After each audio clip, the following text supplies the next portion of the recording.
आइए, सूत जी महाराज कहते हैं, ऋषियों, ये एक अंतरंग कथा है। एक बार जब धर्मराज युधिष्ठिर ने राजसूय यज्ञ किया, उस समय धर्मराज युधिष्ठिर ने भगवान श्री कृष्ण को आमंत्रित किया कि भाई नारद जी स्वर्ग में गए थे, नारद जी संदेश लेकर के आए हैं, मेरे पिता पांडु स्वर्ग में रह करके भी दुखी हैं, इसलिए मेरे निमित्त जो है एक यज्ञ कर। मैंने एक यज्ञ का संकल्प लिया था, लेकिन मृत्यु आ गई, मैं यज्ञ पूर्ण नहीं कर पाया, और वो संकल्प अधूरा रहने के कारण मैं बड़ा दुखी हूं। इसलिए मैं माताओं से भी कहना चाहूंगा, एक कोमल हृदय होने के कारण जहां भी आप जाती हैं कुछ न कुछ बोल देती है, और फिर बोल तो इतना देती हो, और मृत्यु का कोई भरोसा नहीं होता भाई। इसलिए ये जो बोलोड़ी जो भी चीज है वो अधूरी फिर बाद में बड़ा नुकसान देती है, वो नरकगामी बना देती है। इसलिए पहले नहीं बोलना चाहिए। हमारे शास्त्र ये कहते हैं कि बोलने की जरूरत नहीं, जो करना है सो कर दो। भजन भी गाते हो आप, मैया कर दे मुरादें पूरी, हलवा बांटूंगी। मुराद पूरी कर दी तो हलवा बांटूंगी, नहीं तो देखती रहिए, बासी रोटी भी कौन दूं।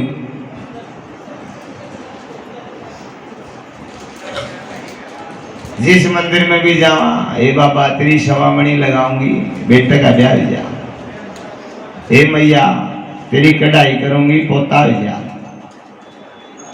कोमल हृदय, जहां भी जाओ वहीं पर। कथाओं में भी आती है माताएं, बाबा आशीर्वाद दो, कोई पोता हो जाए, गोद भर जाए, और गोद भराने के बाद फिर बाबा जाओ परली गली और खुद जाओ उस गली। पहले बाबा की बहुत सेवा, बाबा राजी करूंगी, आपने नू करूंगी, नू करूंगी, नू करूंगी, सिस्टम है। लेकिन हमारे शास्त्र नहीं कहते, शास्त्र ये कहते हैं जो करना हो सो करो, व्यापार मत करो। ये व्यापार है, सौदा है। कढ़ाई करना, सवामणि लगाना और कुछ बोल देना, ये लालच। क्या देवी मैया हमारी कढ़ाई की भूखी है? हम कढ़ाई कराएंगे तो माँ का पेट भरेगा, नहीं तो भूखी मरेगी। अरे सारे जगत का भरण पोषण करने वाली माँ क्या हमारी कढ़ाई की भूखी है? इसलिए कहने की जरूरत क्या है? माँ को भी दिखाई दे रहा है तुम्हारे परिवार में क्या क्या देना है, क्या लेना है, कैसे रखना है, क्या जरूरत है बताने की? अब हमारे घर में कोई भी बुजुर्ग है, उसको पता नहीं हमारे घर में क्या व्यवस्था है और किस तरह बनानी है। अगर बेकार में बार बार पिंच करेंगे, ये होना चाहिए, ये होना चाहिए, ये होना चाहिए, तो सिवाय रोने के वो क्या करेगा? तो मां को पता है कि मैंने इस परिवार को क्या देना है और किस समय देना है, तो फिर बार बार नारियल वारण की, कढ़ाई करण की, तिरौड़े चाली आऊंगी, झंडा चढ़ाऊंगी, मंडप आऊंगी, क्या जरूरत है? मां तो हमारे अंदर है, जहां बैठे हो वहीं प्रणाम करो, वहीं आपकी पूजा स्वीकार है, बस कहीं जाने की जरूरत नहीं। मां हमारे रोम रोम में रमी हुई है भाई।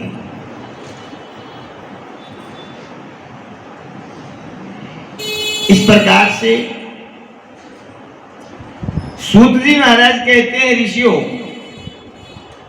जब धर्मराज युधिष्ठिर ने राजसूय यज्ञ किया और यज्ञ के लिए पता चला दक्षिण कौशल के महाराज बृहद्रथ के पुत्र जरासंध अजय है, ब्राह्मणों का आशीर्वाद है, ब्राह्मणों का भक्त है और वो जीता नहीं जा सकता। जरासंध बहुत बड़ा राजा था, पांडव भी डरते थे, सभी राजाएं डरते थे, अनेक राजा जेल में पड़े हुए थे। 86 राजाओं को तो बंदी बना रखा था। अब भगवान श्री कृष्ण अर्जुन और भीम को अपने साथ ले गए, अपने लीला से जरासंध को बीच से चीर दिया। जरा नाम की राक्षसी ने संधि की थी, इसलिए उसका नाम जरासंध हुआ था। चंड कौशिक नाम के ब्राह्मण के आशीर्वाद से एक फल के द्वारा उसकी उत्पत्ति हुई थी। रानियां 2 थी, फल 1 था, बीच से चीर करके दोनों रानियों को खिलाया गया। आधे आधे हिस्से के 2 बच्चे पैदा हुए। जरा नाम की राक्षसी ने उनको जोड़ दिया, मिला दिया, जरासंध नाम हुआ। लेकिन ये मुकुट जो है वो जरासंध का था। जरासंध का पुत्र था सहदेव। उसके मरने के बाद सहदेव ने कहा ये हमारी परंपरा है, जो भी इस गद्दी पर बैठता है इस मुकुट को पहन करके ही बैठता है, इसको तो दे दो। लेकिन भीम को मुकुट अच्छा लगा कि आज पहली बार इतना सुंदर मुकुट देखा है हमने। जबरदस्ती छीन करके ले आया, बल के ऊपर, ताकत से, और वो ला करके जैसे ही हस्तिनापुर में प्रवेश किया, धर्मराज युधिष्ठिर ने कहा ये क्या है? भीम ने कहा मुकुट किसका? जरासंध का। क्यों लेकर के आए हो? जाओ वापिस दे करके आओ, फेंक दो इसको। भीम ने फेंक तो दिया लेकिन बाहर नहीं फेंका, अंदर एक बक्सा पड़ा था, बक्से में फेंक दिया। नजर बचा करके बक्सा बंद कर दिया। बक्सा एकांत में पड़ा था। आज वो इतने वर्षों के बाद बक्सा खुला, मुकुट शीश पर आया, तो जबरदस्ती छीना झपटी करके लाया हुआ स्वर्ण था। कलयुग उसके ऊपर आ बैठा।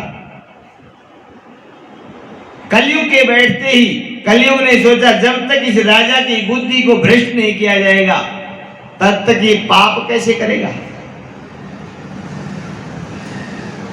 पुत्रवत प्रजा की पालना करने वाला, हर जीव मात्र की भरण पोषण करने वाला परीक्षित आज मन में मुकुट पहनते ही, कलयुग के बैठते ही मन में शिकार की याद आ गई। आज तो चलो शिकार करेंगे, जीवों का हनन करना है, वध करना है। पालना करने वाला पालक कर घालक बन गया। घोड़े के ऊपर सवार होकर के जंगल में निकल गया, अनेकानेक जीवों का वध किया। गर्मी का महीना था, समीक ऋषि के आश्रम में पहुंचा पानी के लिए। पानी के लिए आवाज लगाई। समीक ऋषि समाधि में बैठे। हर रोज ब्राह्मणों की सेवा पूजा करने वाला, चरणों को पखार करने वाला, भगवान मान करके पूजने वाला वही परीक्षित समीक ऋषि से कहने लगा, रे दुष्ट पाखंडी, मुझे पानी पिलाना नहीं चाहता इसलिए आंख बंद करके बैठा है। राजा भी भगवान होता है इसलिए मेरी पूजा कर। इतना अहम भाव, जो चरणों में लौटने वाला राजा आज इतना अहंकारी। कलयुग ने सोचा कोई न कोई और बड़ा पाप करवाना चाहिए। कलयुग ही मानो एक रूप से एक सर्प का रूप धारण करके और मरा हुए सर्प का रूप धारण करके परीक्षित की नजरों के सामने गिर गया। और जैसे ही परीक्षित की नजर पड़ी, अपने बाण की नोक से मरे हुए सर्प को उठाया और समाधि में बैठे समीक ऋषि के गले में डाल दिया और अपने राज्य में आ गए। अब कलयुग बड़ा प्रसन्न हुआ कि हाँ बस अब ठीक है, ब्राह्मण का अपमान करवा दो, उस जीव का भला भगवान भी नहीं कर सकता भाई। जहां ब्राह्मण प्रसन्न हो गया भगवान कई गुना प्रसन्न हो गए, और जहां पर ब्राह्मण नाराज हो गया तो आप कितनी कढ़ाई कर लियो और कितने प्रसाद बांट लियो, भगवान के पास भी कोई इलाज नहीं है। शास्त्रों में नहीं कहीं उल्लेख है भाई। इसलिए ब्राह्मण को देवता माना गया है।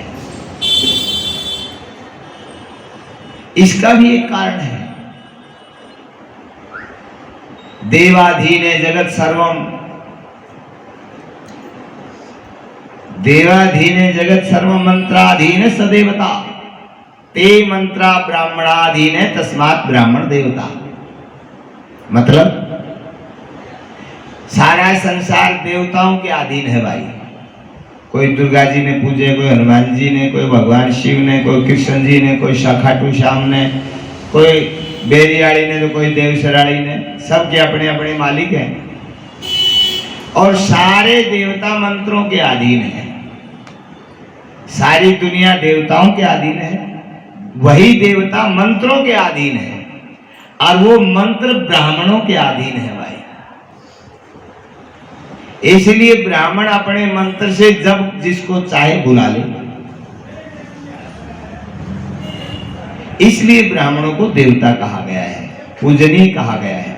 और भगवान ने हर पुराण में, हर कथा में कहा है कि ब्राह्मणों की सेवा करने से मैं बड़ा प्रसन्न होता, ब्राह्मणों के मुख में भोजन रूपी आहुति डालने से मैं और अधिक प्रसन्न होता हूं।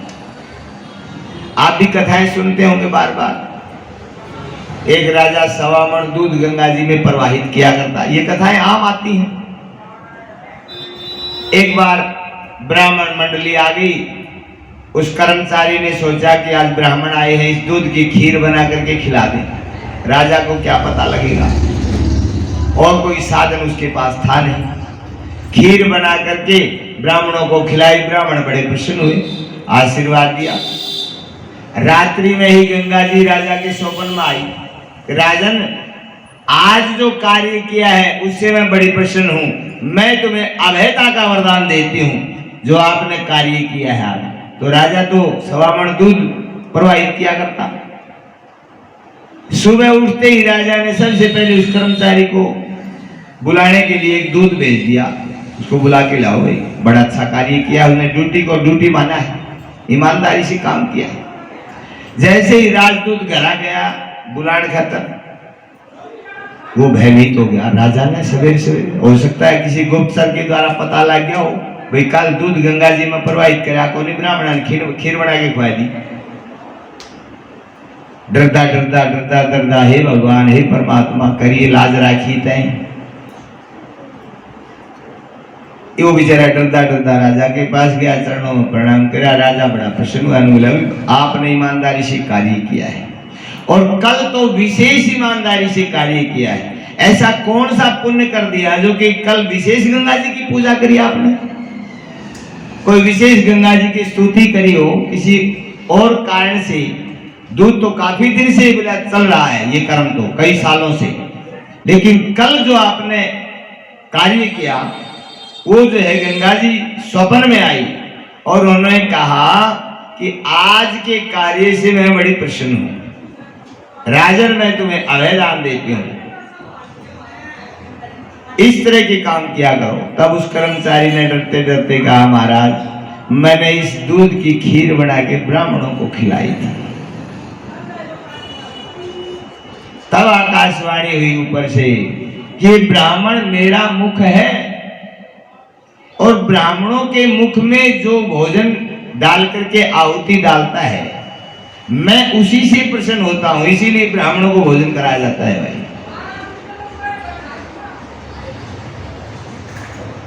वेद का मंत्र है, ब्राह्मणों से मुखमासीद बाहु राजन कृत ओरु तदिशे तद्वैश्य बलभाग शुक्रो अजायत है। वेद का मंत्र है ये कि ब्राह्मण मेरा मुख है, क्षत्रिय मेरी भुजा है, पेट मेरा वैश्य है और चरण मेरे शूद्र है। ये 4 भागों में 4 वर्णों को बांट दिया भगवान ने। इसलिए भगवान कहते हैं कि ब्राह्मणों के मुख में डाला हुआ जितना भी आप अन्न मिष्ठान डालोगे उतनी ज्यादा पुण्य की प्राप्ति होती है। तो महाराजा परीक्षित घर में आ गए। इधर ऋषि कुमार खेल रहे थे। ऋषि कुमारों ने देखा एक राजा आया था और गुरुजी समाधि में थे, गुरुजी के गले में मृत सर्प को डाल करके चला गया अहंकारवश।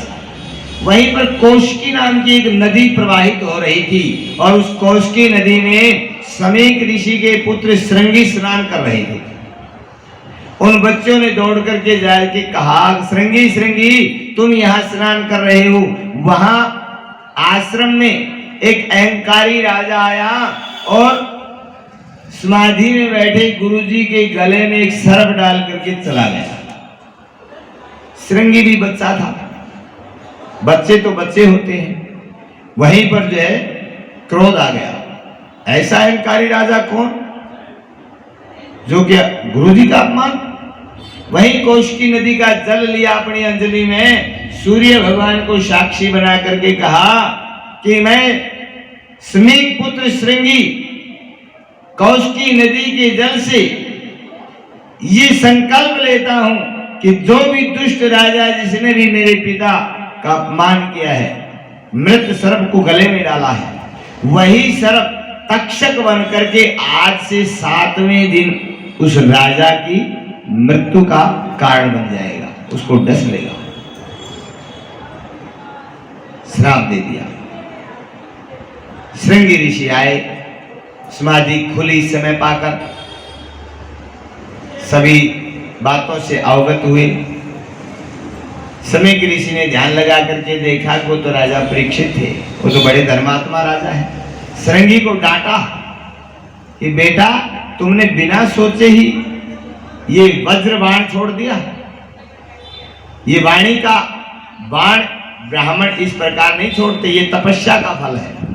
ब्राह्मण अपना भजन करते हैं, जप तप करते हैं, भगवान की पूजा करते हैं, ये किसी के भले के लिए, आशीर्वाद के लिए होता है। बेटा इस प्रकार से किसी का अनिष्ट नहीं करना चाहिए। ब्राह्मण किसी का अनिष्ट नहीं करते। ब्राह्मण तो मुर्दे को जीवित करने वाले होते हैं और तुमने श्राप दे दिया।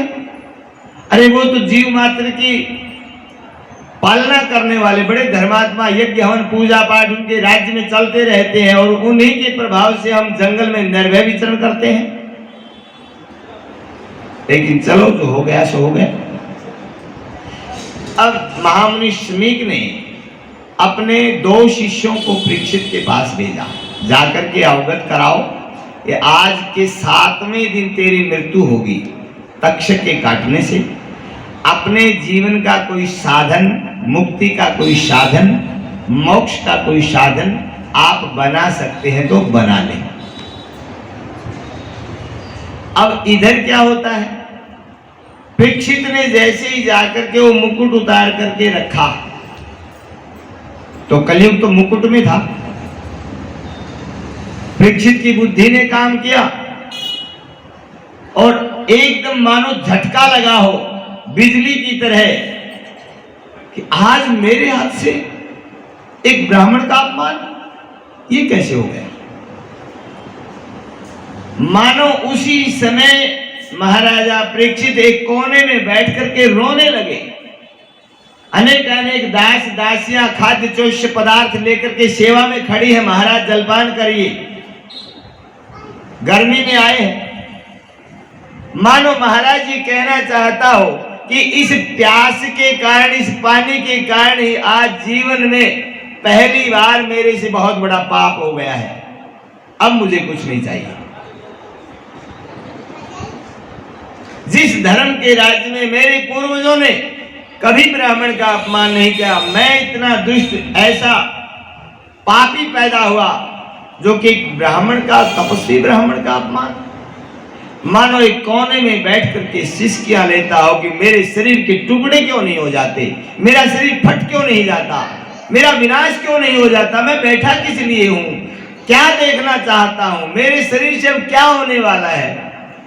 अनेक प्रकार का प्रायश्चित करता है कि हे भगवान ऐसे शरीर को तो रखना नहीं चाहिए। इतनी देर में एक राजदूत ने आकर के महाराज को प्रणाम किया। महाराज को प्रणाम। समीक ऋषि के आश्रम से 2 ऋषि शिष्य आए। इतना सुनकर के एक छत्र राज्य करने वाला चक्रवर्ती महाराजा परीक्षित पीपल के पत्ते की तरह कांपने लगा कि पता नहीं ऋषि कुमार आए हैं क्या श्राप देंगे, लेकिन जो देंगे मेरे पाप से कम होगा। मैंने तो बहुत बड़ा पाप किया है,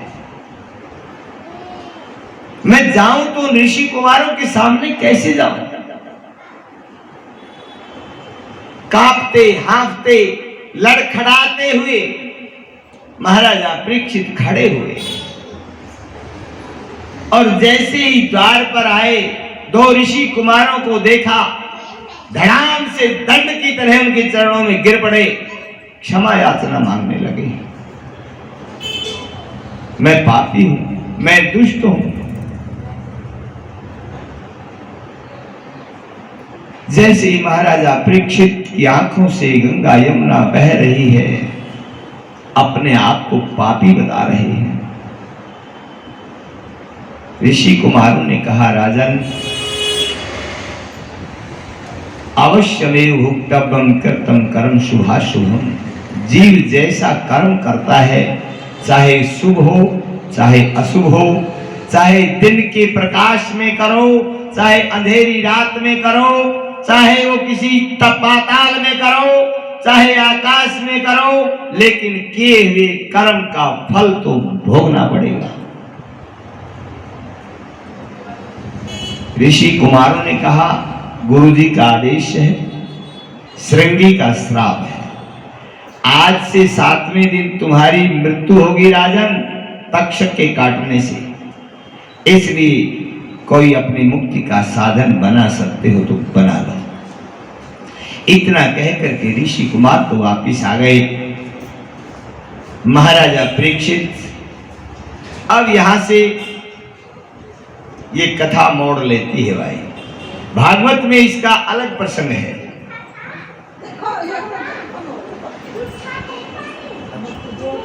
घी थोड़ा डलेगी, कोई ना कोई गर्म होगी हाथ ना लगी, कोई नहीं चलने दो। बोली जगदम्बे मैया की। इम ना डल ना, एक तो कोई नहीं चलने दो, बस शुरू में कम डाल दिया।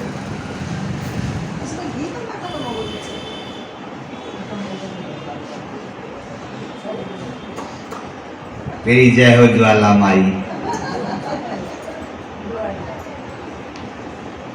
बोली ज्वाला मैया की। अपना रूप तो दिखाएगी, नहीं अपना रूप तो दिखाएगी। जब हम माँ की शरण में बैठे हैं तो माँ के तो अनेक रूप हैं।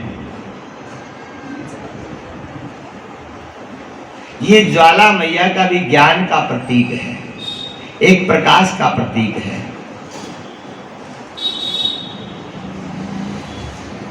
तो यहाँ भागवत के अनुसार तो सुखदेव जी यहाँ से सब कुछ छोड़ करके गंगा किनारे आ जाते हैं और वहाँ सुखदेव जी श्रीमद् भागवत कथा सुना करके मुक्ति करते हैं।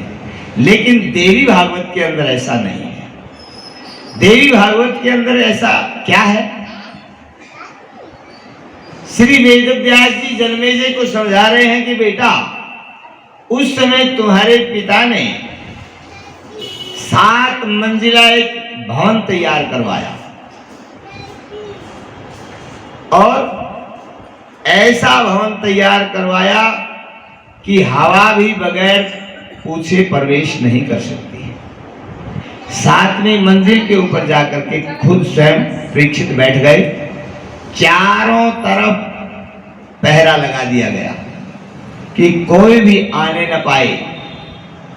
देखेंगे तक्षक कहां से आएगा। हर रोज ऋषि मुनि महात्मा ब्राह्मण परीक्षित से मिलने आते हैं, आशीर्वाद देते हैं और परीक्षित 7वीं मंजिल पर आराम से बैठे।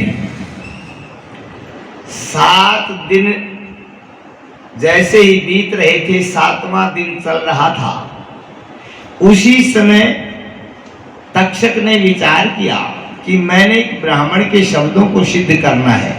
अगर मैंने ब्राह्मणों के वचनों का पालन नहीं किया तो ब्राह्मण मुझे श्राप दे देंगे। इसलिए ब्राह्मणों के क्रोध से भयभीत होकर के तक्षक ने अपने परिवार वालों को बुलाया, सर्पों को बुलाया, और सर्पों को बुला करके उनको आदेश दिया कि महाराजा परीक्षित के पास संत जा सकते हैं, ब्राह्मण जा सकते हैं, बाकी कोई नहीं जा सकता। लेकिन आज 7वां दिन है। जो पहले जा चुके थे परीक्षित से मिलने, वो अंदर के अंदर और बाहर के बाहर आज इतना पहरा लगा दिया कि आज महाराज से कोई नहीं मिल सकता। तक्षक ने कहा तुम ब्राह्मणों का रूप धारण करो, और ब्राह्मण का रूप धारण करके फल फूल उनकी भेंट पूजा में ले जाएंगे। डलिया में फल फूल रखे गए और फूलों के बीच में तक्षक बैठ गया। किसको पता चलेगा? एक कीड़ा बन करके डलिया के अंदर तक्षक बैठ जाता है, और जितने भी सर्प थे ब्राह्मण का रूप धारण कर लेते हैं और महाराजा परीक्षित की सेवा के लिए मानो फल फूल भेंट पूजा देने के लिए आए। द्वार पर आए, पहरेदारों ने रोक दिया। महाराज का आदेश है, आज कोई नहीं मिल सकता। अब सर्पों ने एक दूसरे को देखा, हमारा संकल्प सिद्ध कैसे होगा? तब तक्षक ने बताया कोई बात नहीं, इनसे कहो कि महाराज ना मिले कोई बात नहीं, लेकिन ये हमारे आशीर्वाद को तो स्वीकार करें। हम आशीर्वाद के रूप में फल फूल भेंट करना चाहते हैं। अब एक राजदूत जाकर के महाराज से आज्ञा लेकर के आए कि इस तरह कुछ ब्राह्मण आए हैं और आपकी सेवा में, आपके आशीर्वाद में कुछ फल फूल भेंट करना चाहते हैं। राजा ने कहा कोई नहीं, ब्राह्मणों का आशीर्वाद ही तो काम करेगा। आपत्ति के समय ब्राह्मणों का आशीर्वाद ही काम करता है। ये मानकर के परीक्षित ने आदेश दिया कि उन ब्राह्मणों से फल फूल की डलिया लेकर के मेरे पास ले आओ। अब आकर के उन ब्राह्मणों से कहा आप तो अंदर नहीं जा सकते, नहीं मिल सकते, लेकिन तुम्हारे द्वारा दी गई भेंट पूजा हम महाराज तक पहुंचा देते हैं। अब राजदूतों ने उन फल फूलों को लेकर के महाराज तक 7वीं मंजिल में पहुंचा दिया। वहां बैठे हुए कुछ संत महात्मा ब्राह्मण पहले से, सबको महाराज परीक्षित ने अपने हाथों से फल प्रसाद दिया और फिर सबसे आज्ञा ली कि महाराज मुझे भी प्रसाद दे दो। उसी समय मानो वो तक्षक बैठा हुआ एक रूप में एक ब्राह्मण का रूप धारण करता है और एक रूप में कीड़ा बनकर के फल के अंदर प्रवेश कर जाता है और वही फल जो है राजा परीक्षित को दे दिया। राजा परीक्षित ने जैसे इस फल को तोड़ा, बीच से कीड़ा निकला।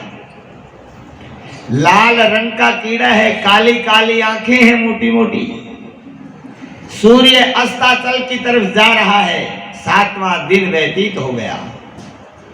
महाराजा परीक्षित ने स्वयं उस कीड़े से कहा कि तुम आ गए हो, मेरी तरफ टुकर टुकर लखा रहे हो। तक्षक तो आया नहीं, 7 दिन व्यतीत हो गए। एक ब्राह्मण के शब्दों को सिद्ध करने के लिए आप ही तक्षक बन करके मुझे डस लो।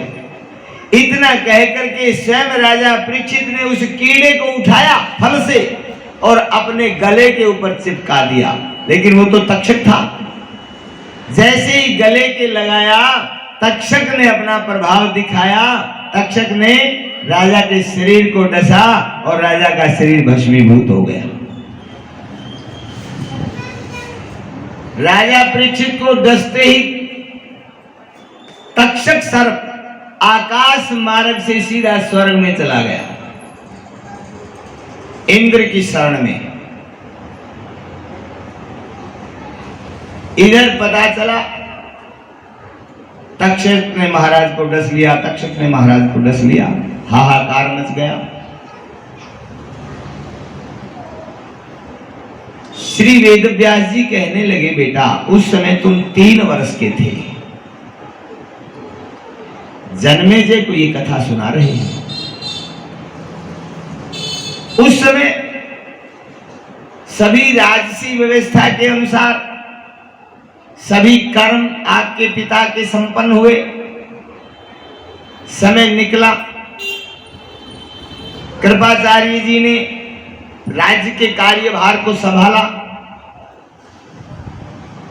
जन्मेजय 11 वर्ष के हो गए, उस समय राज सिंहासन पर ब्राह्मणों ने बिठाया।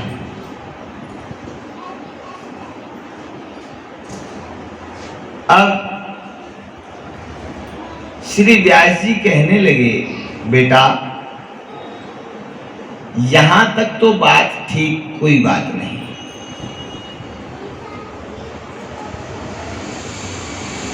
ब्राह्मण का श्राप था, तक्षक ने ब्राह्मण के वचनों को सिद्ध करने के लिए तुम्हारे पिता को डस लिया, कोई अपराध नहीं। लेकिन इसी क्रम में जैसी कथा सुना रहे थे,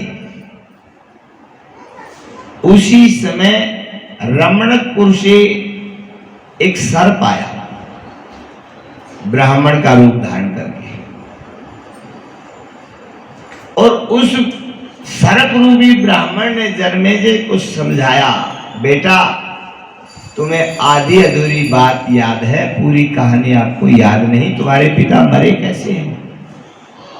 तुम्हारे पिता की मृत्यु होनी ही नहीं थी, लेकिन आपको पता नहीं, आपको जैसे बता दिया, गुरुजी ने बता दिया या किसी और ने बता दिया, आपने वो मान लिया, क्योंकि आप तो अबोध थे उस समय, आपको क्या बता। उसने कहा, ब्राह्मण देवता आप बताइए राज क्या है, मेरे पिता की मृत्यु कैसे हुई। अब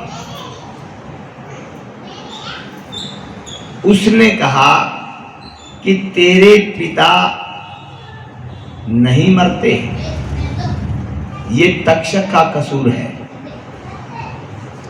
क्योंकि आपस में वैर हो जाता है ना, जैसे पड़ोसी पड़ोसी का, बात चाहे कुछ भी हो, नाली की, कूड़े की, कुछ भी, लेकिन लड़ाई करनी है तो करनी है। सभी में ऐसा होता है। वो तक्षक से वो सर्प जो है परेशान था और वो जलता था कि तक्षक मरा क्यों नहीं, और तक्षक था बड़ा, वासुकी नाग था और वो कमजोर था, इसलिए उसने सोचा कि अब मौका है, जन्मेजय का सहारा लेकर के तक्षक से बदला लूंगा। और बदला लेने की भावना से आया, जन्मेजय को भड़काया और जन्मेजय से कहने लगा, राजन तुम्हें पता ही नहीं, आप बताइए। जब उसने कहा, देखिए ब्राह्मण का श्राप था श्रृंगी का, कोई बात नहीं, तक्षक का काम था काटना, वो अपना काम कर देता, कोई अपराध नहीं था। लेकिन जिस समय 7वें दिन तक्षक काटने के लिए आ रहा था, उसी दिन कश्यप महाराज बचाने के लिए भी आ रहे थे, और रास्ते में जब कश्यप जी मिले, तक्षक श्राप जो है ब्राह्मण का वेश रूप धारण करके जल्दी जल्दी आकर के ब्राह्मण को प्रणाम किया। ब्राह्मण देवता बहुत उतावले हैं, कहां जा रहे हो? कश्यप जी ने कहा, आज तक्षक आने वाला है, महाराजा परीक्षित को डसेगा और मैं अपने मंत्र प्रभाव से महाराजा परीक्षित को जीवन दान दूंगा। तक्षक खिलखिला करके हंसे, ब्राह्मण देवता तुम नहीं जानते तक्षक के प्रभाव को कि वो कितना जहरीला है। आप तो बेकार में उतावले होकर के जा रहे हो, वहां पर तुम्हें अपयश का भागी बनना पड़ेगा। और अगर ऐसा नहीं हुआ तो वहां राजे हैं, राजसभा है, फांसी भी हो सकती है। कश्यप जी ने कहा नहीं, हमारे मंत्रों में तो वो प्रभाव है, एक तक्षक क्या, चाहे जो भी हो, हम अपने मंत्रों के प्रभाव से प्राण रक्षा कर सकते हैं। तक्षक ने कहा अच्छा, इतना विश्वास मंत्रों पर? हाँ। तो तक्षक ने कहा ठीक है, मैं ही तक्षक हूं। और एक वट वृक्ष था बहुत बड़ा, हरा भरा, उसके ऊपर पक्षी भी बैठे थे, बंदर भी बैठे थे। तक्षक ने कहा मैं इस वट वृक्ष को डसता हूं, मैं ही तक्षक हूं, और मैं देखता हूं तुम्हारी मंत्र शक्ति में कितना प्रभाव है। अगर इस वृक्ष को जैसा अब है वैसा आपने कर दिया तो मैं मान लूंगा। उन्होंने कहा ठीक है, कोई बात नहीं।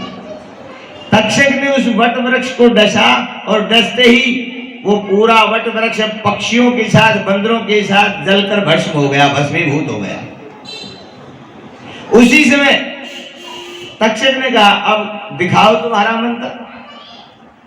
अब ब्राह्मण देवता सावधान हुए, अपनी अंजलि में जल लिया, अपने मंत्र का आवाहन किया, और मंत्र को पढ़ करके प्रभु के चरणों का ध्यान करके उस भस्मीभूत पर जैसे ही छिड़काव किया, पूर्वत वट वृक्ष हरा भरा हो गया। वही जीव, वही पक्षी, वही बंदर जो के तो कलवर कर रहे हैं, खेल रहे हैं, बैठे हैं। ये प्रभाव देख करके तक्षक को बड़ा अचंभा हुआ। तक्षक ने कहा तो ब्राह्मण देवता तुम जाते क्यों हो, क्या मिलेगा वहां? ब्राह्मण देवता ने कहा पागल, राजा के प्राण रक्षा करूंगा, राजा पता नहीं क्या देगा। जाऊंगा, कर्म करूंगा तो कर्म की दक्षिणा भी मिलेगी। ऐसा धर्मात्मा राजा है, वो निराश तो कभी किसी को लौटाता नहीं। और क्षत्रिय का धर्म होता है, क्षत्रिय के द्वार पर कोई ब्राह्मण आ जाए और निराश होकर के जाए, ऐसा क्षत्रिय तो क्षत्रिय कहलाने के लायक ही नहीं होता। इसलिए क्षत्रिय है तो ब्राह्मणों का भक्त है भाई। तो तक्षक ने एक उपाय और सोचा, ये तो मेरे कार्य में व्यवधान प्रकट करेगा। तक्षक ने तो पता था, सर्पों को पता होता है भूमि में धन कहां होता है। तक्षक ने कहा ब्राह्मण देवता आओ मेरे साथ, और एक ऐसे स्थान पर ले गए जहां पर स्वर्ण की मुद्राएं जमीन में दबी हुई थी। तक्षक ने उस जमीन को खोदा और कहा ब्राह्मण देवता जितनी ले जानी हो, जितनी मर्जी उतनी ले जाओ, कोई रोकने ठोकने वाला नहीं है, लेकिन आगे मत जाओ।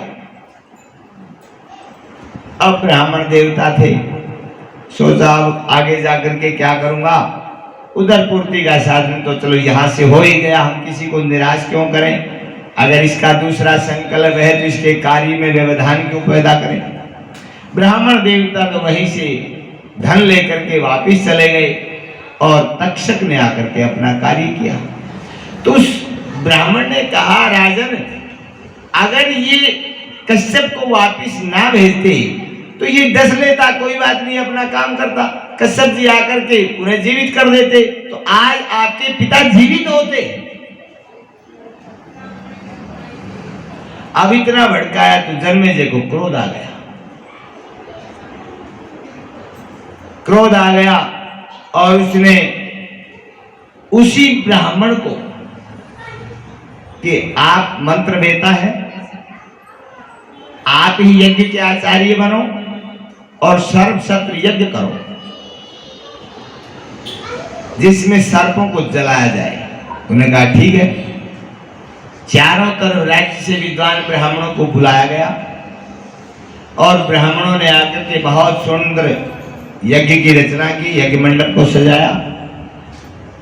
और जैसे यज्ञ प्रारंभ हुआ सैकड़ों सैकड़ों सरब, हजारों हजारों सरब एक साथ मंत्र के साथ जो है आकर के यज्ञ कुंड में स्वाहा होने लगे।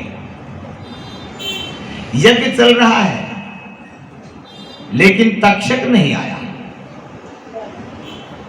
जन्मेजय ने बहुत इंतजार के बाद कहा, ब्राह्मण देवताओं, जिस तक्षक के लिए ये यज्ञ किया है वो अब तक नहीं आया। लाखों करोड़ों सर्प जल करके भस्म हो गए। तब ब्राह्मण देवता ने आंखें बंद की, ध्यान लगाया, देखा स्वर्ग में इंद्र के सिंहासन के चारों तरफ लिपटा पड़ा है। बताया राजन, वो तो स्वर्ग में इंद्रासन के चारों तरफ लपेटा लगा करके पड़ा है। जन्मेजय ने कहा, अरे अपराधी को शरण देने वाला भी अपराधी होता है। अगर इंद्र ने हमारे शत्रु को शरण दी है तो इंद्र भी हमारा शत्रु है। तुम्हारे मंत्रों में तो ताकत है, आने दो इंद्र के समेत यज्ञ में और कर दो इंद्र को भी स्वाहा। अब ब्राह्मणों ने कहा ठीक है। अब ब्राह्मणों ने उसी समय इंद्र के नाम से एक आहुति ली, विनियोग पढ़ना शुरू किया और जैसे ही मंत्र पढ़ना शुरू किया, स्वर्ग से इंद्रासन चला, इंद्र के समेत तक्षक लिपटा हुआ है। देवताओं में हाहाकार मच गई। अब क्या होगा? देवगुरु बृहस्पति को याद किया देवराज इंद्र ने, लेकिन बृहस्पति यहां कुछ नहीं कर सकते, असफल हुए। तक्षक को याद थी बात। तक्षक ने अपने भांजे आस्तिक मुनि को बुलाया, आवाहन किया कि अब तो आप ही बचा सकते हैं, इस जन्मेजय के यज्ञ से नहीं तो जलना पड़ेगा। उसी समय पुकार सुनकर के तक्षक की आस्तिक ऋषि दौड़ करके आए और इधर से स्वर्ग से इंद्रासन आ रहा है यज्ञशाला की तरफ। इधर से आस्तिक मुनि आए, आकर के जोर जोर से वंश के वंशावली का गायन करने लगे। धन्य है ये पांडव वंश, इसमें बड़े बड़े धर्मात्मा हुए, महाराजा प्रवीर जैसे, महाराजा प्रतीक जैसे, वेद व्यास जी से विद्वान, पितामह भीष्म जैसे बलशाली, धर्मराज युधिष्ठिर जैसे धर्मात्मा, भीम जैसे गदाधर, अर्जुन जैसे धनुर्धारी। धन्य है ये महाराजा परीक्षित जो कि प्रजा का पालन धर्म कर्म युक्त से कर रहे थे। इतने बड़े बड़े दानी वीरों की जय हो, जय हो, जय हो। उनके पुत्र जन्मेजय महाराज की जय हो, जो कि निर्भय होकर के राज्य कर रहे हैं। जैसे ही जय हो की बदावली सुनी, जन्मेजय अपने आप को रोक नहीं पाए, यज्ञशाला से बाहर आए, बदावली का गायन करते हुए आस्तिक मुनि के चरणों में गिर गए। ब्राह्मण देवता, मैं आपके वचनों से बड़ा प्रसन्न हूं, आपकी वाणी से बड़ा प्रसन्न हूं, वरदान मांगो, क्या चाहते हो? आस्तिक मुनि ने कहा, दोगे? हाँ महाराज, जो मांगोगे दूंगा। यज्ञ बंद कर दो। यज्ञ बंद हो गया। इंद्रासन यज्ञ के ऊपर टिका हुआ है, मानो गिरना ही चाहता था। उसी समय यज्ञ बंद हुआ। आस्तिक मुनि ने अपने हाथ का सहारा दिया और मंत्र से वापिस जो है इंद्र को मुक्त किया, पुनः स्वर्ग में चले गए। अब श्री सोनक जी ने प्रश्न किया, सूत जी महाराज, ये आस्तिक मुनि कौन था और इसने आकर के यज्ञ बंद क्यों कराया? सूत जी महाराज कहने लगे, ऋषियों, ये एक अंतरंग कथा है, इसके पूर्व जन्म की तरफ जाना होगा। और सूत जी महाराज कहने लगे, एक बार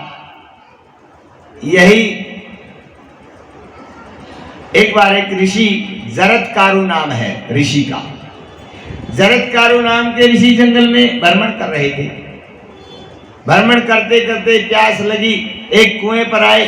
कुएं पर देखा, कुएं पर एक लक्कड़ पड़ा हुआ है और लक्कड़ के नीचे कुछ पितृगण जो है उल्टे लटके हुए हैं कुएं में गिरने के लिए, और उस पत्थर को जो है, उस लकड़ी को एक चूहा काट रहा है।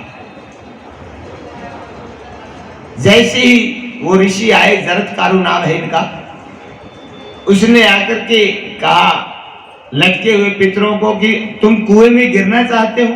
अरे चूहा काट रहा है, ये जो है लकड़ी कटने वाली है, जैसे ही लकड़ी कट जाएगी तुम कुएं में गिर जाओगे, बाहर आ जाओ।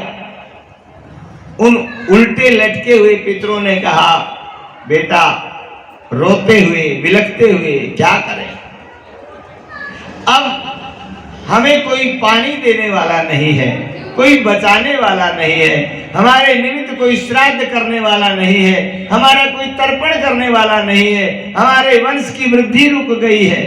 एक बेटा हमारे वंश में था, वही जो है साधु बन गया है, अब हम एक दिन तो मरेंगे ही। अब जब तक वो जीवित है तब तक तो हम जिस प्रकार से बचे हुए हैं, अब मौत रूपी चूहा इस जीवन रूपी लकड़ को काट रहा है, जिस दिन वो भी चला जाएगा वंश खत्म हो जाएगा और हम नरक में गिर जाएंगे, कुएं में गिर जाएंगे। उस जरत्कारु ऋषि ने कहा, तो पितृदेवताओं वो कौन है, मैं आपकी क्या मदद कर सकता हूं, आप उसका नाम बताइए। उसने कहा, हमारे वंश में एक जरत्कारु नाम का बच्चा बचा था, वो ऋषि बन गया, महात्मा बन गया, लेकिन वो तो वही था। उसने पूरे वंश की वंशावली को बताया। जरत्कारु ने सोचा, ये तो हमारे वंश की वंशावली बता रहे हैं, ये हमारे पितर हैं, उल्टे लटके हुए हैं। जरत्कारु ने प्रणाम किया कि मैं ही हूं वो अभागा, अब मैं क्या करूं, मैं तो संन्यास ले चुका हूं। उन्होंने कहा, बेटा वंश वृद्धि अगर रुक गई तो हमारे वंश में कोई जल देने वाला नहीं रहेगा, तो हम किसके सहारे रहेंगे, इसलिए अगर हमें जीवित देखना चाहते हो, अगर हमें प्रसन्न देखना चाहते हो तो विवाह करो और वंश वृद्धि करो। तो उसने कहा कि पितृ देवताओं अगर ऐसी बात है तो मेरी एक प्रार्थना है, क्या आपका अगर आशीर्वाद हुआ तो मैं विवाह तो करूंगा, लेकिन मेरे अनुकूल पत्नी मिले और मेरे नाम की पत्नी मिले, मेरी आज्ञा का पालन करने वाली हो, तो मैं विवाह कर सकता हूं। पितरों ने कहा, ठीक है, इंतजार करो, करने कराने वाला तो परमात्मा है। इधर जरत्कारु ऋषि विचरण करते हैं और इधर महाराज मुनि कश्यप की पत्नी है भाई, एक का नाम है कद्रु जो सर्पों की मां है, और एक का नाम है विनिता जो कि गरुड़ देव और अरुण देव भगवान की मां है।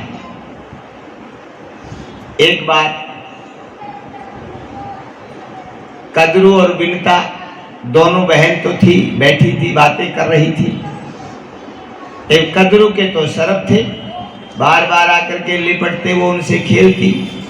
विनिता के 2 अंडे, वो भी अभी कच्चे हैं, तो वो अपने बच्चों से आमोद प्रमोद करती। विनिता ने सोचा, मेरा भी बच्चा हो तो मैं भी बच्चे के साथ खेलूं, मैं भी अपनी ममता कहीं तो बिखेरूं। इतनी उतावली हो गई कि उसने एक अंडा फोड़ दिया, लेकिन वो अंडा पका नहीं था, ऊपर का शरीर तो पक गया था लेकिन पैर अभी कच्चे थे। अंडा फोड़ा, बच्चा निकला, बच्चे ने कहा, माँ ये क्या कर दिया, अभी तो मेरा शरीर कच्चा है, पैरों में शक्ति नहीं आई। विनिता ने कहा, बेटा क्या करूं, मैं तो ममता में डूब गई। तो उस बच्चे ने कहा, माँ ये गलती अब तो कर दी, लेकिन ये दूसरा अंडा मत फोड़ना। क्यों? क्योंकि आपकी सेवा यही करेगा, अब मैं तो सेवा के लायक नहीं। आपकी प्राण रक्षा, आपके वंश की वृद्धि, आपकी यश कीर्ति को यही बच्चा बचाएगा, इसको मत फोड़ना। ठीक है बेटा। समय निकला, इस बच्चे का नाम अरुण रखा गया। अरुण, ये अरुण सूर्य भगवान के रथ का सारथी बना भाई। जो सूर्य भगवान जब उदय होते हैं और जो लालिमा पहले नजर आती है, जिसको हम कहते हैं अरुणोदय का समय हो गया, तो पहले ये लालिमा दिखती है तो ये अरुण देव महाराज है। सारथी पहले आता है, रथी बाद में दिखाई देता है। तो ये सूर्य भगवान का सारथी बना। इधर विनिता कद्रू बैठी हुई थी। एक दिन बैठे बैठे सूर्य का रथ जा रहा था। कद्रू ने कहा, देखो ना बहन, सूर्य के रथ में कैसे घोड़े जोते हुए हैं, कैसा रंग है बताइए। विनिता ने सहजता से कहा, बहन सफेद है और कैसे हैं? कद्रू ने कहा, नहीं काले हैं, सफेद नहीं। विनिता ने कहा, बहन है तो सफेद। कद्रू ने कहा, लगा सर काले हैं। विनिता के शर्त लगाने की क्या बात है बहन, इसमें सफेद दिखाई दे रहे हैं। कद्रू ने कहा, नहीं काले हैं, अगर सफेद है तो लगा सर। आज भी वो बात चली हुई है कि ये पड़ोस में कहते हैं ना, कोई ज्यादा बोलने वाले, ये बड़ी सर्पों की माँ है। बिना बात की बात करने वाली, जो दिखाई दे रहा है उसको न मानने वाली, अपनी बात को ऊपर रखने वाली, किसी भी बात को लेकर लड़ाई झगड़ा करने वाली, बेकार का बात का बतंगड़ बनाने वाली, वही तो होती है सर्पों की माँ। उसी को कहते हैं सर्पों की माँ है। विनिता ने सहजता से कई बार कहा कि बहन इसमें कोई बात नहीं, सफेद है, लगा सर। शर्त लगाने वाली कौन सी बात है? नहीं लगा सर। अगर काले हैं, काले हो तो तुम दासी बन करके रहना, अगर सफेद होंगे तो मैं दासी बन करके रहूंगी। विनिता बार बार करती है, बहन इसमें दासी और रानी की कौन सी बात है, हम तो बहन हैं, आपस में बैठती हैं, बातें करती हैं। बहन में एक दासी बनेगी, एक रानी बनेगी, इसका क्या औचित्य है? लेकिन कद्रू तो मानने वाली नहीं थी। नहीं, शर्त का भी तो पता लगे ना, तुम कितनी सत्यवादी है। अब जबरदस्ती शर्त लगवा ली। शर्त लगवा ली तो ठीक है, सूर्यदेव तो चले गए, कल फिर आएंगे।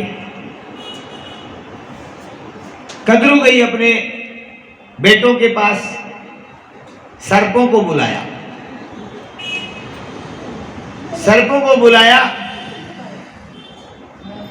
और कहने लगी, बेटा इधर आओ। सर्प आए दौड़ दौड़ करके, मां क्या बात है? मां ने कहा, ये सूर्य के रथ में जो घोड़े हैं कैसे हैं? सर्पों ने कहा, मां सफेद है। अरे सफेद तो है, मुझे भी दिखाई दे रहे, तुम किस लिए हो? क्या बात? जाओ इन घोड़ों के चारों तरफ लिपट जाओ, एक बाल भी सफेद दिखाई नहीं देना चाहिए, चारों तरफ लिपट करके काले बना दो। सर्पों ने कहा, मां ये तो सरासरी अपराध है,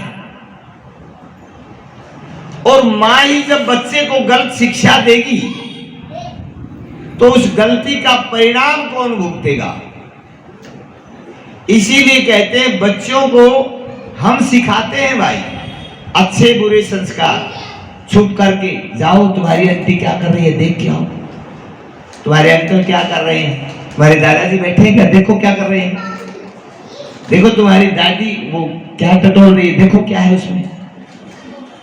छुप छुप कर देखना, दिखाना, बच्चों को सिखाना, इस तरह की शिक्षा देना, कल वो बच्चे बड़े होंगे वही संस्कार काम करेंगे। लेकिन बच्चों को हम प्रणाम करना नहीं सिखाते। तुम्हारे दादाजी हैं, दादी जी हैं, प्रणाम करो, ताऊ जी हैं, चाचा जी हैं, ये बाबा जी हैं, ये पंडित जी हैं, ये संत हैं, उनके चरणों में मस्तक क्यों नहीं रखवाते, उनका आशीर्वाद क्यों नहीं दिलाते, उनको अच्छी शिक्षा क्यों नहीं देते? बेटा ये तुम्हारे बड़े हैं, इनकी सेवा किया करो।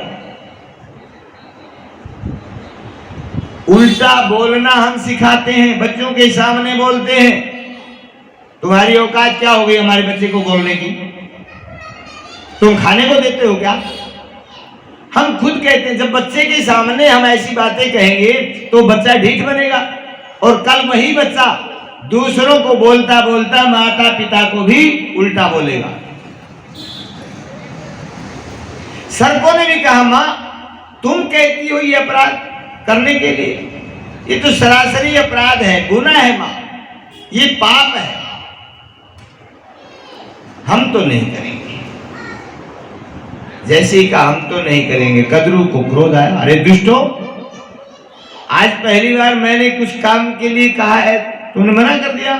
जाओ मैं तुम्हें श्राप देती हूं, आने वाले समय में द्वापर युग के अंत में जो है, जब कलयुग का प्रादुर्भाव होगा, जन्मेजय के सर्वसत्र यज्ञ में जाकर के जलकर भस्म हो जाओगे।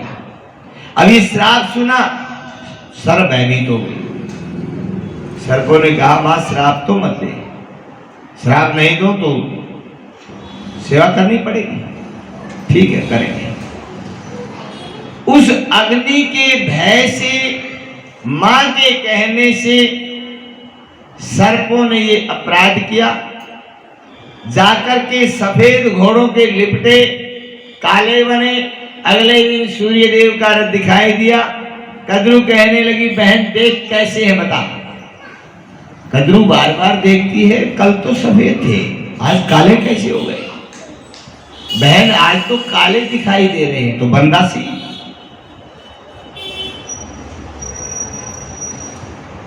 अब कद्रू रानी विनीता दासी बनकर के रहने लगी। अब सर्पों ने ये काम किया, तब कद्रू ने आशीर्वाद दिया कि जाओ मैं तुम्हें आशीर्वाद देती हूं, जो तुम्हारा भांजा अगर कोई होगा तो तुम्हें जन्मेजय के सर्वसत्र यज्ञ से बचा लेगा। ये आशीर्वाद दिया। अब समय निकलने लगा। इस प्रकार से दासी बन करके रहने लगी। एक अंडा बाकी है, वो पका और अंडा स्वयं टूट गया। उसके अंदर से गरुड़ जी महाराज निकले। गरुड़ जी निकले। गरुड़ जी ने देखा मेरी मां दासी है। अब कद्रू कभी पीठ पर चढ़ती है, चलो उस पड़ोस में उसके घर जाना है। अब कंधे पर बिठा करके ले जाए। अब एक दासी का पुत्र भी तो दास होगा। अब गरुड़ जी भी जवान हुए।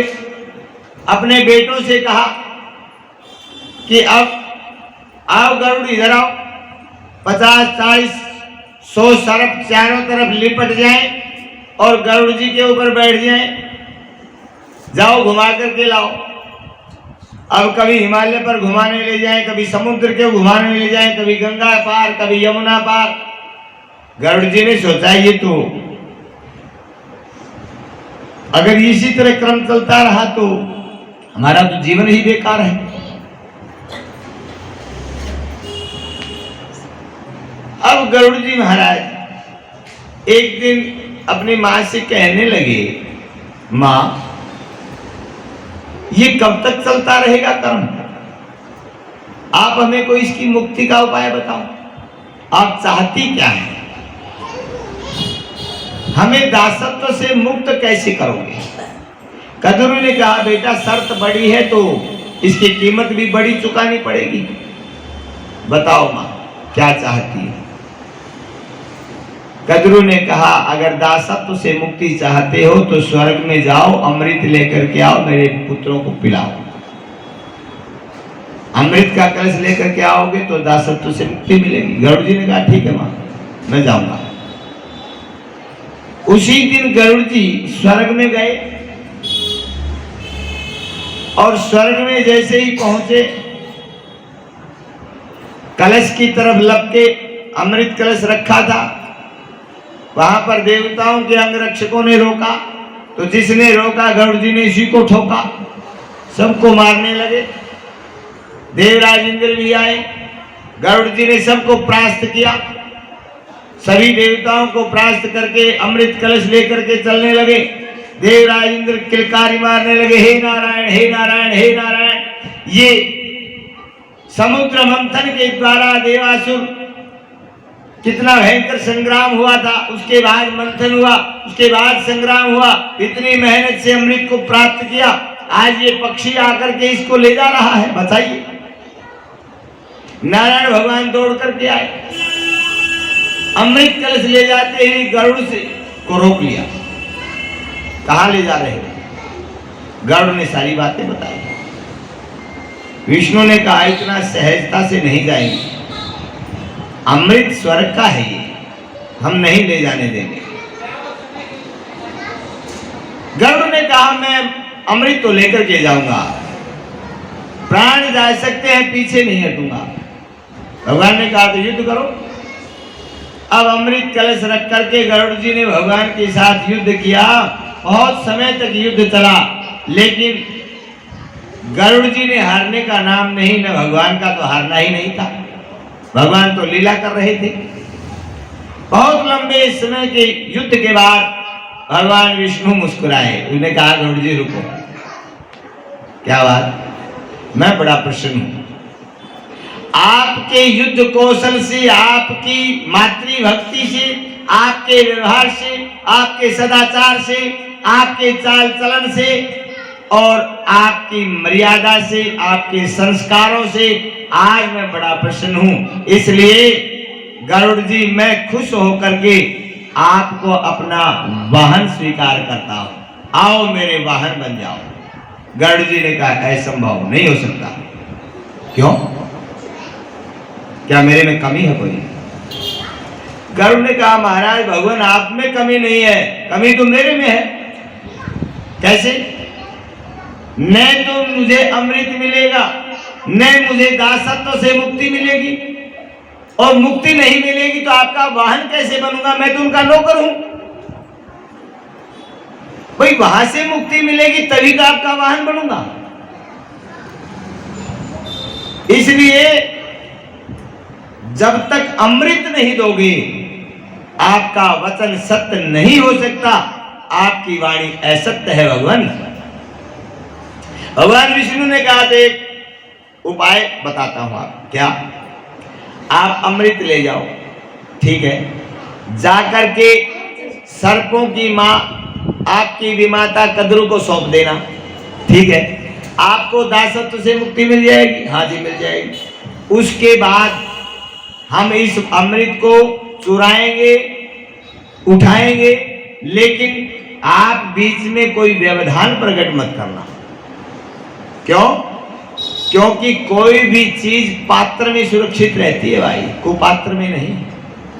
अगर बर्तन टूटा हुआ हो और उसमें घी दूध आदि डाल देंगे, बिखर जाएगा, नष्ट हो जाएगा। इसलिए भगवान विष्णु ने कहा गरुड़ जी अमृत है ये, और अमृत पात्र में सुरक्षित रहता है, ये सर्पों के पिलाने के लायक नहीं है। गरुड़ जी ने कहा तुम्हारा ठीक है, मैं एक बार जाकर के सौंप दूं, उसके बाद आप कुछ भी करना, मैं बीच में नहीं आऊंगा। भगवान विष्णु ने कहा तो ठीक है कोई बात नहीं, आप ले जाओ। अब इधर से गरुड़ जी अमृत कलश लेकर के आए, इधर से देवराज इंद्र को कहा कि तुम दूसरा ऐसा इसी प्रकार का कलश विष का तैयार करो, और विष का तैयार करके और गरुड़ के पीछे पीछे जो है इंद्र को लगा दिया। गरुड़ जी अमृत कलश ला करके वहीं पर समुद्र के किनारे मां कद्रू को सौंपते हुए, मां ये अमृत कलश ले आया हूं। अमृत की सुगंध तो दूर दूर तक जा रही थी। अब इस अमृत कलश को देख करके कद्रू मां बड़ी प्रसन्न हुई, रख दो बेटा। और वहीं पर कुशा रखी थी, कुशा का ढेर पड़ा था, कुशा के ढेर के ऊपर जो है उस अमृत कलश को रख दिया, और कद्रू बड़ी प्रसन्न हुई। मां अब तो हम मुक्त हो गए। हाँ बेटा अब मुक्त हो गए, जाओ। दासत्व से मुक्ति मिली। कद्रू दौड़ दौड़ करके आवाज लगाती है, कभी इधर दौड़ती, आओ बेटा अमृत पियो, आओ बेटा अमृत पियो। चारों तरफ वो दौड़ने लगी। इधर से इंद्र आए, अमृत कलश को उठाया, विष का कलश वहीं रखा, अमृत को स्वर्ग ले गए। अब दौड़ दौड़ करके कद्रू ने अपने पुत्रों को बुलाया। अब सर्प तो सर्प होते हैं, उतावले होकर के एकदम टूट पड़े, लाखों सर्प एक कलश के ऊपर। अब इतने सर्प एक साथ टूटकर पड़ेंगे तो पिएंगे थोड़ी। वो हिला करके पलट दिया तो वो विष था, अमृत तो था नहीं। वो सब कुशा के ऊपर बिखर गया, और कुशा आप जानते हैं कितनी पैनी होती है। अब वो कलश तो पलटा गया, और सर्प जल्दी जल्दी जो है जीभ निकाल करके उस विष को चाटने लगे। तो सर्पों की जीभ कुशा से कट गई और एक की दो हो गई। भाई कभी सर्पों की जीभ देखी है? एक नहीं होती, दो होती। वो वही कुशा में कटी है। ये उस कुशा में बार बार लपर लपर किया चाटने के लिए, तो कुशा पैनी होती है और उनकी एक से दो जीभ बन गई। इस प्रकार से श्री सूत जी महाराज कहते हैं, ऋषियों, सर्पों की एक बहन है जिसका नाम है जरत्कारु, विवाह के योग्य हो गई। अब सर्पों को पता था मां का आशीर्वाद है, कोई भांजा होगा तो हमें बचाएगा, नहीं तो जलना पड़ेगा। अगर भांजा होगा तो ही बचाएगा, नहीं होगा तो जलना पड़ेगा। अब उन्होंने देखा कि इसको विवाह कर देना चाहिए, इसकी संतान होगी तभी जो है बात बनेगी, प्राण रक्षा होगी। अब उन्होंने उसके लिए जो है वर ढूंढना शुरू किया और उसी जरत्कारु ऋषि के पास पहुंच गए। उससे आग्रह किया, उन्हें पूछा क्या नाम है? कि जरत्कारु, मेरे अनुकूल है, मेरी कुछ शर्तें हैं। कोई बात नहीं, आपस में वार्तालाप हुआ। जरत्कारु ऋषि ने कहा, जिस दिन मेरे कार्य में व्यवधान प्रकट किया उसी दिन मैं इसका त्याग कर दूंगा। विवाह तो कर लूंगा, लेकिन मेरे कार्य में जिस दिन भी रोका टोकी की उसी दिन त्याग कर दूंगा। कोई बात नहीं, स्वीकार हुआ, विवाह हो गया। समय पाकर के वो जरत्कारु गर्भवती हो गई। एक बार हारा थका जरत्कारु ऋषि दिन में सो गया। दोपहर को आया था किसी काम से, हारा थका था, लंबी यात्रा करके आया था, आकर के लेट गया। सायंकालीन संध्या का समय हुआ। उसकी पत्नी जरत्कारु ने देखा ये संध्या का समय सोने का नहीं होता, लेकिन जरत्कारु को ये भी पता है मेरे पति निद्राग्रस्त है, निद्रा में है, गहरी नींद में है। अगर इनको जगा दिया तो मेरा त्याग भी अवश्य है, क्योंकि निद्रा में व्यवधान प्रकट हो जाएगा। और ऋषि हैं, इनकी तो उल्टी चाल होती है। अग्नि जल और महात्मा ये तो मर्जी के होते हैं, अपना रास्ता स्वयं चुनने वाले होते हैं। लेकिन जरत्कारु ने विचार तो किया संध्या का समय है, लेकिन अगर जगा दिया तो मेरा त्याग भी निश्चित है। लेकिन जरत्कारु ने हिम्मत की, विचार किया। शास्त्र क्या कहते हैं? शास्त्र कहते हैं कि संध्या के समय कुछ कार्य ऐसे होते हैं जो नहीं करने चाहिए। भाई, आहारे जायते व्याधि गर्भ दुष्ट मैथुने निद्रायाम हरते लक्ष्मी स्वाध्याय मरणम ध्रुवम। ये संध्या का समय में नहीं करने चाहिए। जो संध्या के समय में भोजन करता है वो शरीर बीमारी से ग्रस्त हो जाता है। भाई, कोई न कोई बीमारी उसके शरीर में लग जाती है और फिर डॉक्टरों के चक्कर लगाने शुरू हो जाते हैं। अगर मैथुन क्रिया कोई करता है तो गर्भ में राक्षस बच्चा पैदा होगा, दुष्ट बच्चा पैदा होगा, और इस समय अगर कोई शयन करता है उसके घर से लक्ष्मी प्रस्थान कर जाएगी, दरिद्रता का वास होगा। और जो बच्चा पढ़ाई करता है इस समय, वो जब पेपर में जाएगा तो भूल जाएगा, कोई काम नहीं आएगी। कुछ कार्य ऐसे हैं जो संध्या के समय नहीं करने चाहिए। लेकिन जरत्कारु ने देखा चाहे मेरा त्याग हो जाए कोई बात नहीं, लेकिन ये संध्या का, भजन का, पूजा का समय है, मुझे चाहे मेरा पति त्याग दे कोई भय नहीं, लेकिन मेरे पति का धर्म नहीं जाना चाहिए। मैं पत्नी हूं और पत्नी का धर्म है अपने पति के धर्म को बचा करके रखना। वही धर्म पत्नी कहलाने की अधिकारिणी है। भाई, जो अपने पति को धर्म के रास्ते में लगाए, धर्म के साथ चले, धर्म को में बचा करके रखे, ज्यादा से ज्यादा धर्म कर्म में लगा करके रखे, धर्म के कार्य करवाए, उसका नाम है धर्म पत्नी। और ये कर्तव्य पत्नियों का होता है। जरत्कारु ने सोचा कोई बात नहीं, मैं पति वियोग को सहन कर सकती हूं लेकिन पति को धर्म से अलग नहीं कर सकती। इतना सोच करके अपने हृदय के ऊपर पत्थर रख करके अपने पति को जगाया और जैसे ही गहरी निद्रा में आंखें खोली उसी समय उसने अपनी पत्नी का त्याग कर दिया। अरे दुष्टा, मेरी नींद में विघ्न पैदा कर दिया, इतना आनंद मुझे आ रहा था, चली जाओ। अब जरत्कारु अपने भाइयों के पास आ गए। सर्पों ने देखा कि जिस मंतव्य के लिए शादी की थी वो सिद्ध हुआ कि नहीं, देखा कि हमारी बहन के बच्चा होने वाला है।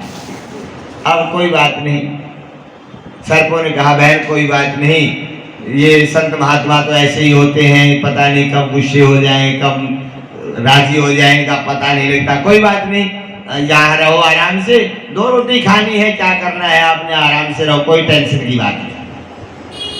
अब श्री सूत जी महाराज कहते हैं ऋषियों, समय पा करके इसी जरत्कारु से आस्तिक मुनि हुए, इनके बच्चा हुआ, समय पा करके उन्होंने तप किया, तप करके और मुनि की उपाधि मिली, आस्तिक नाम रखा गया। वही आस्तिक आज जन्मेजय के यज्ञ में आए हैं और उस आस्तिक ने सर्पों की रक्षा की है। बोलिए श्री प्राण पुरुषोत्तम भगवान की।